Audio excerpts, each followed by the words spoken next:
치료하시는 하나님 또는 치유하시는 하나님이란 제목으로 은혜를 받고자 합니다. 이스라엘 백성들은 홍해를 마른 땅처럼 건너면서 너무나 큰 하나님의 위대하신 능력을 목격했습니다. 그들은 하나님께서 자기들을 위해 싸우시는 것을 처음으로 똑똑히 두 눈으로 보았습니다. 하나님은 그들을 위해서 대신 싸우시는 큰 용사였습니다. 자기들을 인도하던 구름 기둥이 뒤쪽으로 옮겨지는 것을 보았습니다. 그리고 그렇게 강력한 애국 군대의 그 병거들이 바퀴들이 빠지면서 자기들에게 결코 가까이 다가오지 못하는 것을 보았습니다. 바로의 이 뛰어난 정예부대들이 모두 바다에 빠져 몰사하는 것을 보았습니다. 그들은 하나님께서 베푸신 이 놀라운 구원을 인하여 하나님을 찬양했습니다. 그것이 바로 15장 앞에 부분이에요. 이렇게 찬양합니다. 내가 여호와를 찬송하리니 그는 높고 영화로우시며 말과 그 탄 자를 바다에 던지셨음이로다. 또 미리암도 똑같은 찬양을 합니다. 19절에 보면 이하를 보면 미리암도 똑같은 찬양을 해요. 여호와는 나의 힘이요 노래시며 나의 구원이시로다. 그는 나의 하나님이신 내가 그를 찬송할 것이요 내 아버지 하나님이신 내가 그를 높이리로다. 3절에 여호와는 용사시니 여호와는 그 이름이시로다. 그가 바로의 병거와 그의 군대를 바다에 던지시니 최고의 지휘관들이 홍해에 잠겼고 깊은 물이 그들을 덮으니 그들이 돌처럼 깊음 속에 가라앉았도다. 11절에 여호와여 신중에 주와 같은 자가 누구니까 주와 같이 거룩함으로 영광스러우며 찬송할 만한 위엄이 있으며 기한 일을 행하는 자가 누구니까. 이렇게 찬양을 했어요. 감사를 했어요. 하나님의 놀라운 그 구원의 능력에 감격했어요. 이처럼 큰 구원이 있은 지 사흘 만에 그들은 또다시 옛날 상태로 되돌아갔습니다. 그들은 하나님의 능력을 믿고 의지하지 않고 주어진 환경만을 바라보았습니다. 그들은 잠시 이 하나님의 인도하심을 순종하는 것처럼 보였습니다. 그러나 얼마 가지 않아서 그들의 믿음과 인내심은 동인하고 말았습니다. 우리는 이스라엘 백성들의 이러한 모습을 보고서 참으로 치료되어야 될 부분은 우리의 마음과 하나님에 대한 태도라는 사실을 깨닫습니다.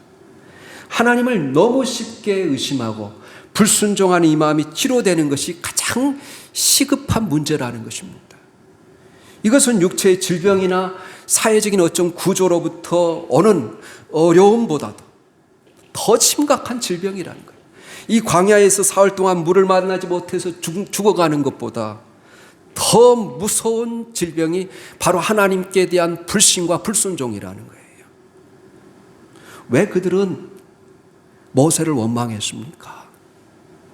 그들도 모르는 사이에 오랫동안 그들 마음속에 자리 잡은 여러분 노예근성이 있었어요. 원망과 불평이 있었어요. 이미 길들여진 무책임한 모습이 그들에게 있었습니다. 이것이 그들을 병들게 했습니다. 이것은 무서운 병입니다. 하나님은 이것을 치료하고자 하셨어요. 왜요? 그들은 하나님께서 베푸신 과거의 은혜를, 아니 얼마 전에 있었던 은혜도 쉽게 망각함으로 현재를 해석해낼 수 있는 능력을 갖지를 못했어요. 그 하나님이 지금 나와 함께 계신다는 것, 바로 오늘 지금 이 현장에 함께 계신다는 걸 보지 못했어요. 그래야지만 우리가 더 나은 미래를, 우리의 신앙의 여정을, 우리의 신앙의 지평을 넓혀갈 수 있어요. 모든 것의 기본은, 신앙의 기본은 하나님이 지금 나와 함께 하신다. 이것을 믿어질 때 모든 신앙은 시작돼요.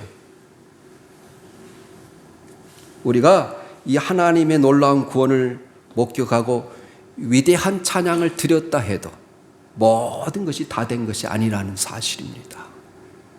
오히려 이제부터 우리에게 해야 할 일이 있다는 거예요. 그것은 우리의 악한 본성이 치료되는 것입니다. 완악함이 치료되는 것입니다. 불순종이 치료되는 것입니다. 이 불신한 마음을 치료해야 돼요. 우리의 부패한 마음을 치료하는 것이 가장 급한 것이라는 거예요. 이 물 없는 사흘길을 이스라엘 백성들이 불신앙이 얼마나 깊은지를 보여주는 시험의 길이었어요. 그래서 25절의 하반절에 시험이었다 그렇게 이야기합니다. 여러분 오늘 25절에 보면 하반절에 여호와께서 그들을 위하여 법도와 율례를 정하시고 그들을 시험하실세. 그래. 하나님은 우리의 신앙을 업그레이드하기 위해서, 향상시키기 위해서 이런 시험을 허락하십니다.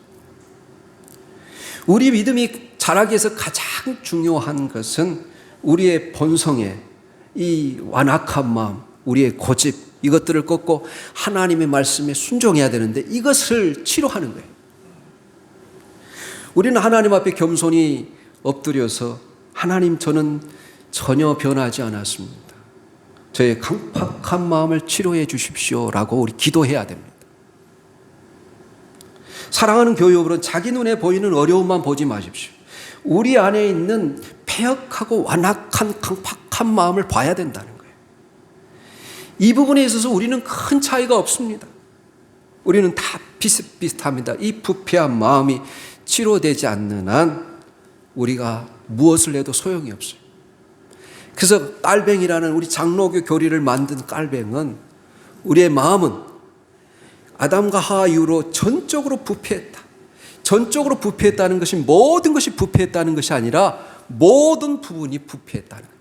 물론 종교의 씨앗이 있어요. 우리가 누군가를 의지하는 그런 마음은 있지만 우리의 모든 전 영역이 부패했다, 타락했다고 해요. 하나님의 도우심 없이는, 하나님의 은혜 없이는 하나님을 찾을 수가 없어요. 그것을 부패했다 그러는 거예요. 그런데 이스라엘 백성들이 이 시험에서 어떤 반응을 보였습니까? 바로 24절에 모세를 원망하지 않습니다. 백성이 모세에게 원망하여 이르되 우리가 무엇을 마실까 하매. 여러분, 모세가 무슨 죄가 있어서 모세에게 모든 원망을 돌립니까? 왜 원망합니까? 이것은 이스라엘 백성들이 사흘간이나 길을 걸었지만 물을 만날 수 없었어요. 또 사흘 만에 겨우 만난 물이 마실 수 없는 쓴물이었어요. 여러분, 사막에서 지금 광야를 걷는데 가장 필요한 것이 뭘까요? 물인데 가지고 온 물은 다 바닥이 났습니다. 또 마실 수 있는 물을 찾을 수 있는 희망이 거의 없었습니다. 그러나 우리는 신앙적으로 그들의 원망을 결코 동정해서는 안 됩니다. 왜냐하면 그들은 바로 얼마 전에 당시 최강대국인 애굽을 하나님이 초토화시켰어요. 하나님의 능력을 목격했습니다. 홍해를 가르쳐서 그들을 구원하시고 그들의 대적을 진멸하셨던 이 하나님의 능력을 보았습니다. 이 광야를 지나가는데 하나님께서 구름 기둥과 불 기둥으로 모든 순간 매 순간 그들을 인도하셨어요.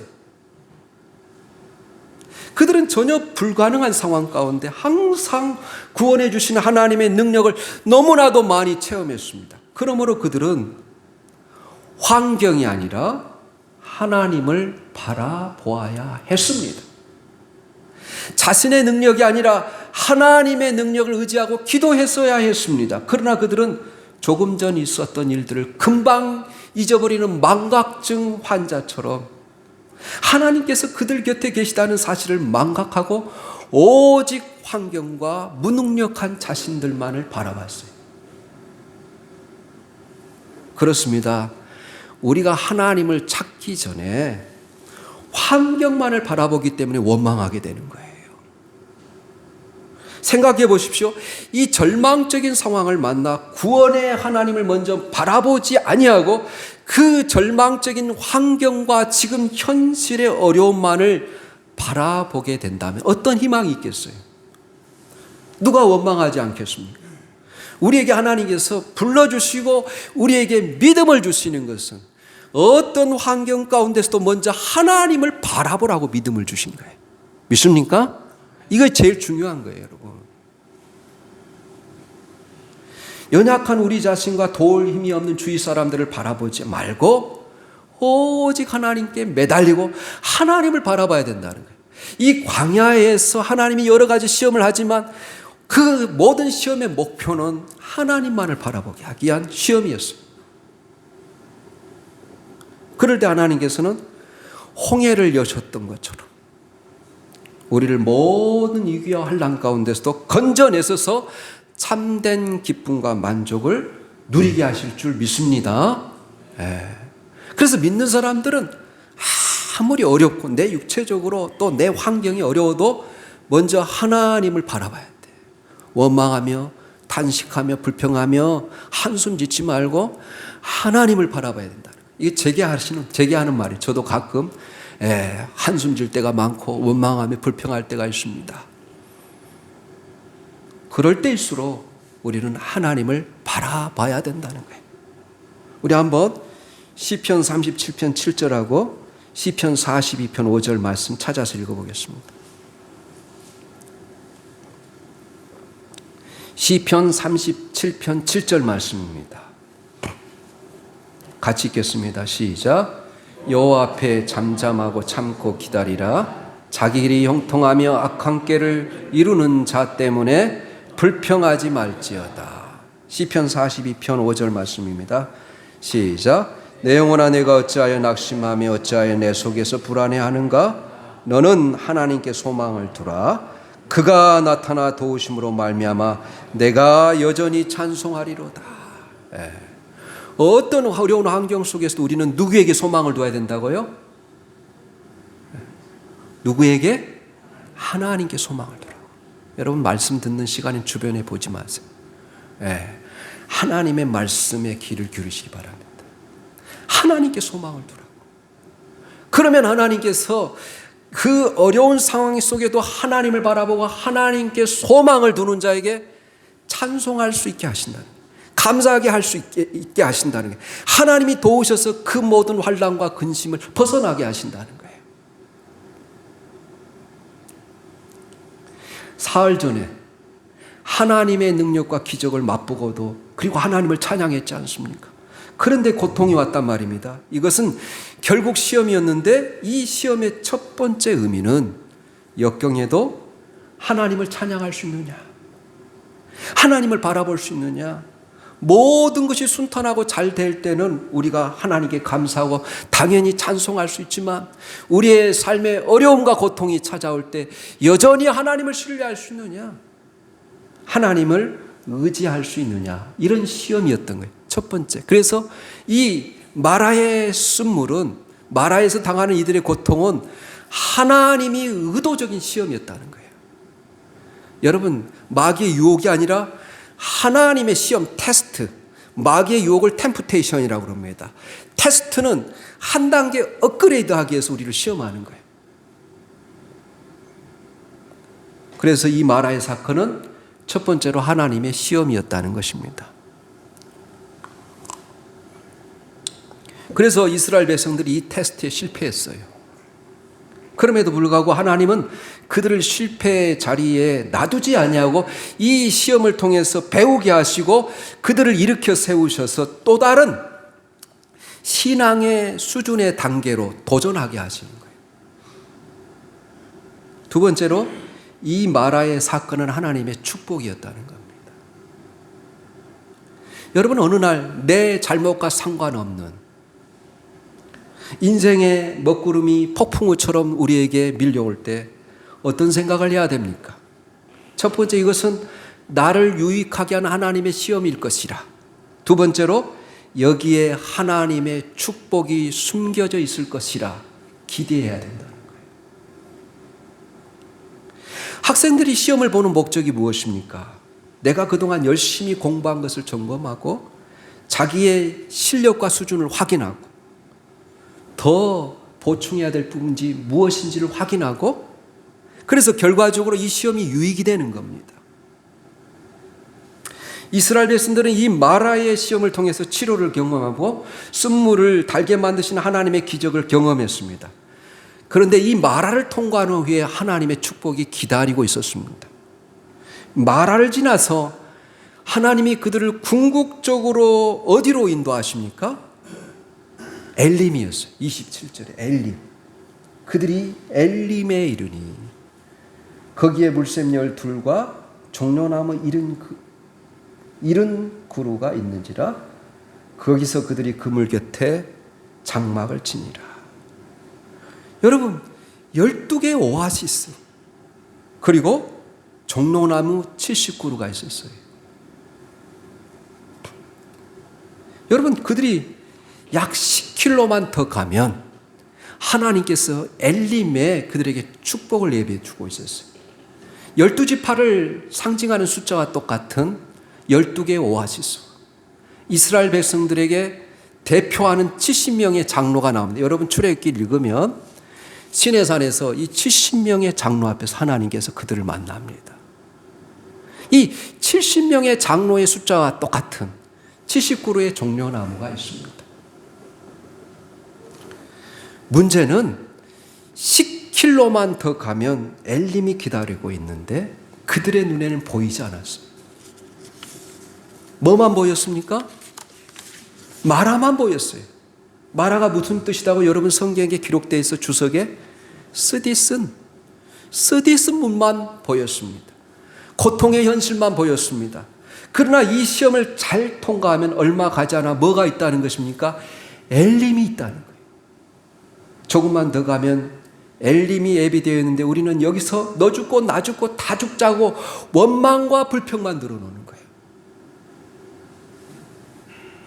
조금만 더 가면 풍성한 오아시스가 있습니다.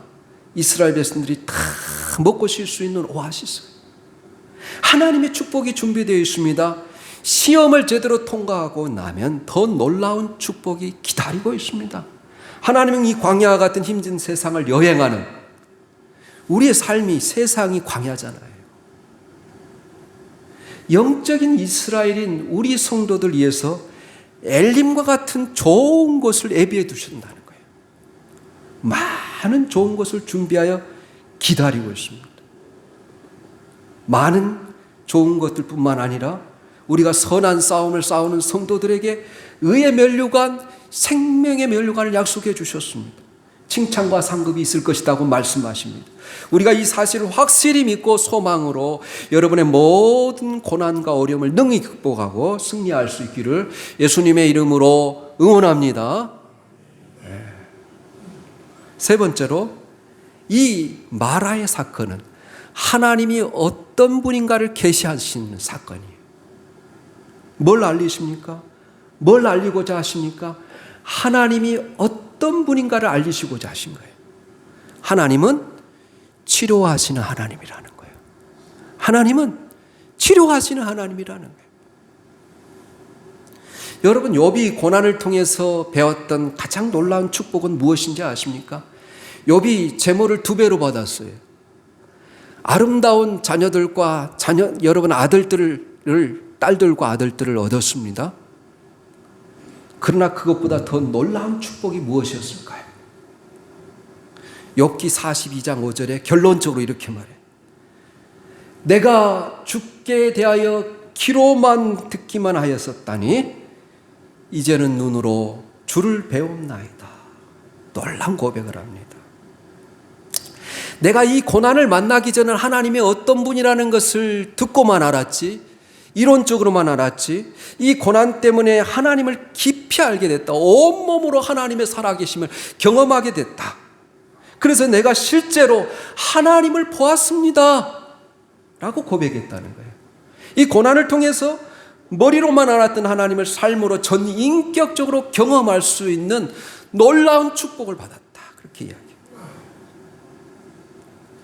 이스라엘 백성들은 이 마라의 쓴물로 인해서 모세를 원망하자 모세는 어떻게 했어요? 기도합니다. 25절에 모세가 여호와께 부르짖었더니 여호와께서 그에게 한 나무를 가리키시니 그가 물에 던지니 물이 달게 되었더라.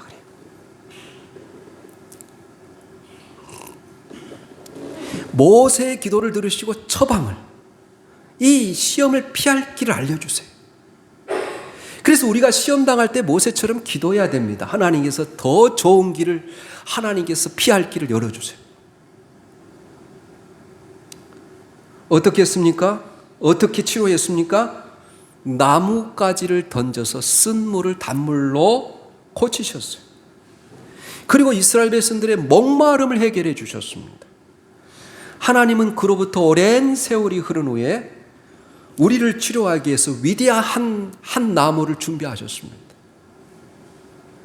그 나무가 어떤 나무입니까? 십자가. 그래서 베드로전서 2장 24절에 베드로는 이렇게 고백해요. 친히 나무에 달려 그 몸으로 우리 죄를 담당하셨으니 이는 우리를 죄에 대하여 죽고 의에 대해 살게 하려 하심이라. 저가 채찍에 맞음으로 너희는 나음을 얻었나니. 여기서 여러분 베드로 사도는 십자가를 뭐라고 합니까? 나무라고 해요. 한 나무를 준비하셨다는 거예요. 그 나무에 주님이 우리를 대신하여 십자가에 돌아가심으로 주님께서 너에게 남을 주셨도다. 이렇게 이야기하는 거예요. 사랑하는 여러분, 그래서 십자가를 바라봐야 돼요. 여러분의 삶에 기대가 무너졌을 때, 오늘 이스라엘 백성들이 기대를 가지고 사흘 동안 달려왔는데 쓴물이 기다리고 있었어요. 그때 십자가를 바라보라는 거예요. 우리의 인생의 고통 가운데 있을 때 십자가를 바라보라는 거예요. 십자가를 붙들라는 거예요. 진정 인생의 쓰라린 문제들이 고쳐지고 치료되고 단맛을 맛보려면 예수님의 십자가를 붙들어야 된다는 거예요. 내 마음의 한 중심에 예수님의 십자가를 세우라는 것입니다. 나를 향해 고통하신 그 손 못자국을 만지라는 것입니다. 이 십자가는 단순한 나무가 아니라 우리의 죄와 고통을 위해 대신 달리신 예수님을 바라보라는 거예요. 그래서 아까 찬송가 370장 1절에 주 안에 있는 나에게 땅 근심이 있으라. 십자가 밑에 나아가 내 짐을 풀었네. 나 같은 죄인을 살리려고 십자가에 달리신 주님의 고통을 깊이 묵상할 때 내 고통은 사라지게 되십니다. 아니, 주님의 십자가를 깊이 의지할 때 십자가의 보혈이 들어가 여러분의 모든 고통과 뿐만 아니라 여러분의 모든 어려움을 하나님께서 해결해 주실 줄 믿습니다. 이 하나님을 경외하려면 이스라엘 백성들처럼 원망하지 말고 모세처럼 기도해야 된다는 거예요. 여러분의 인생에 마라의 쓴물처럼 고통이 찾아올 때 오히려 고통의 배후에 하나님의 축복이 애비되어 있다는 것을 기대하고 하나님의 축복을 바라보라는 거예요. 원망하지 말고 하나님을 더욱 의지하라는 것입니다. 고통과 시련에도 주님을 더욱 사랑하기로 결심하십시오. 그 고통과 시련 가운데 하나님을 찬송하기로 결심하십시오.